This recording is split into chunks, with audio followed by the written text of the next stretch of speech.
Leadership is really about focusing on your own strengths that make you the best version of yourself, and then how can you use them to achieve something bigger than yourself. My name is Rosie Ramos, and I'm the External Relations Lead at SACOG. I also get to do a lot of the work around community engagement, which is something that I feel really strongly about when it comes to planning. And so I also get to do some of the work around our funding programs, any of the projects that have external or community engagement, I get to work on them as well, and also support on a lot of the equity work that we do. Another thing that I've gotten to do while I've been at SACOG is work with the Youth Leadership Academy. That program started when I was just a couple years in, and through this program that we set up, as we were thinking about how do we bring in the youth perspective into a regional planning voice, it really became one of my favorite things that I get to do at SACOG. Getting to know students and getting to work with them and learning their passion about planning is super exciting, and I am so just grateful that I get to work with them. It's really exciting to me because we know that we're planting little seeds within them that they're going to be more competent leaders in the future because of the really dynamic programming that we provide.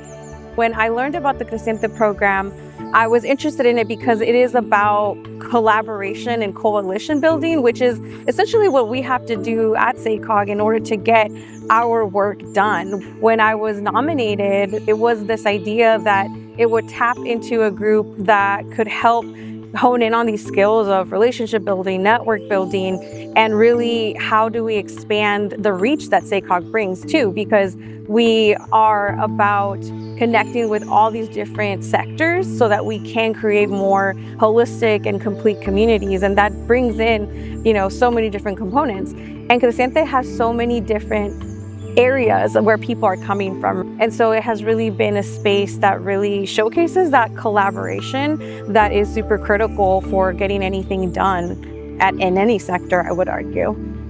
For new generation of leaders within the Latinx community, I think it's really important to be your authentic self.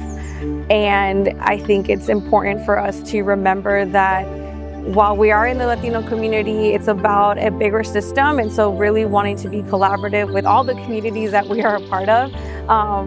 We want to not just have representation for representation's sake, but we want to be activators and doers for the good of our entire social ecosystem. So I would say that, new leaders really should pay attention to the communal struggle, but the communal liberation that is possible.